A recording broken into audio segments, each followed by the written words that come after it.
श्री शिवाय नमस्तुभ्यं दर्शकों, हर हर महादेव। जब हम लड्डू गोपाल को भोग लगाते हैं तो उसमें तुलसी दल अवश्य समर्पित करते हैं। कहा जाता है लड्डू गोपाल को जब भी आप भोग लगाएं बिना तुलसी दल के यदि आप भोग लगाते हैं तो वो स्वीकार नहीं होता है। उसी तरह से यदि आप सावन महीने में महादेव को 2 वस्तु समर्पित नहीं करते हैं तो आपकी पूजा अधूरी मानी जाती है।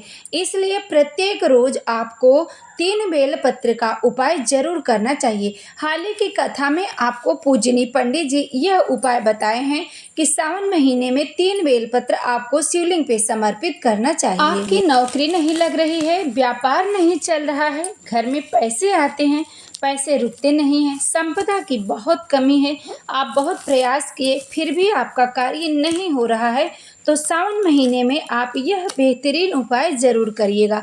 जो भी हम आपको उपाय बताते हैं गुरुजी की कथा सुनकर, समझकर और खुद करके समझाने का प्रयास करती हूँ। तो जैसा कि आपको बताया जाता है प्रत्येक रोज महादेव के शिवलिंग पे 1 लोटा जल समर्पित करने के लिए हर वीडियो में आपको बताया जाता है। उसके बाद ही आप उपाय करिएगा। कुछ भाई बहन ऐसे हैं जो डायरेक्ट उपाय करते हैं, लेकिन यदि आप 1 लोटा जल समर्पित करने के बाद उपाय करते हैं तो इससे आपको और लाभ प्राप्त होता है। तो यह उपाय आप मंदिर में करें या घर में आप शिवलिंग रखे हुए हैं तो घर के शिवलिंग पर भी आप रोजाना इस उपाय को कर सकते हैं। संभव नहीं होता है कि रोजाना आप मंदिर में जाएं और घर के शिवलिंग पे आप कर सकते हैं तो घर के शिवलिंग पर ही आप इस उपाय को करिएगा। इस उपाय को करने के लिए आपको लेना है कितने बेलपत्र, तो आप 3 बेलपत्र लेंगे। 3 बेलपत्र लीजिएगा और 1 लोटा जल।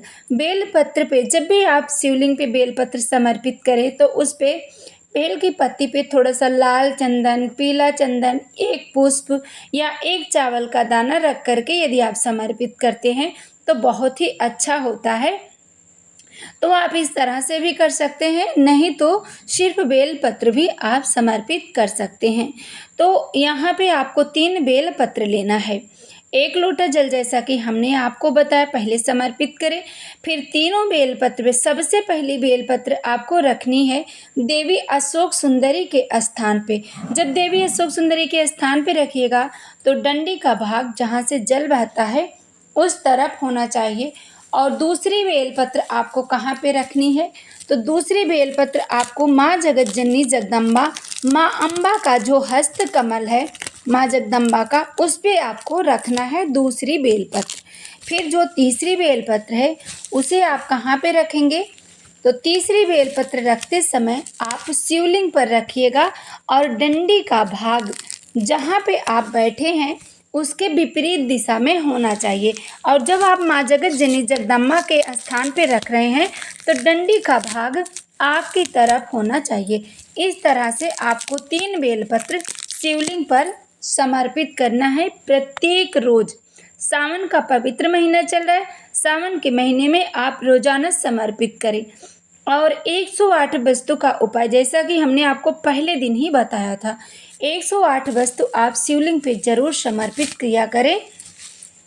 चावल का दाना हो या 108 पुष्प हो या 108 जौ के दाने, हरी मूंग, गेहूं, अक्षत, पुष्प, बेलपत्र, समीपत्र जो भी आपको मिल जाए प्रत्येक रोज आप 108 शिवलिंग पे चढ़ाना प्रारंभ करें पूरे सावन महीने में। यदि कुछ दिन छूट जाता है तो जब आप मंदिर जाएं तो उसे दोबारा जोड़ करके आप शिवलिंग पे समर्पित कर दीजिएगा। जैसे 2 दिन का छूट गया तो आप उसमें जोड़ करके तीसरे दिन समर्पित कर दीजिएगा। इस तरह से पूरे सावन महीने में आप करें और इस उपाय को करिएगा। और चैनल पे जो भी भाई बहन पहली बार आए आप चैनल को सब्सक्राइब करें। और आपको कुछ जानना है तो आप कमेंट ज़रूर करिएगा, आपको जानकारी दी जाएगी, वही उपाय आपको बताया जाएगा। जैसे बीमारी संबंधी हो, कर्ज से मुक्ति के लिए जो भी आप जानना चाहते हैं तो कमेंट में श्री शिवाय नमस्तुभ्यम हर हर महादेव जरूर लिखें। चैनल को सब्सक्राइब करें, वीडियो को ज़्यादा से ज़्यादा शेयर करें। राधे राधे, हर हर महादेव।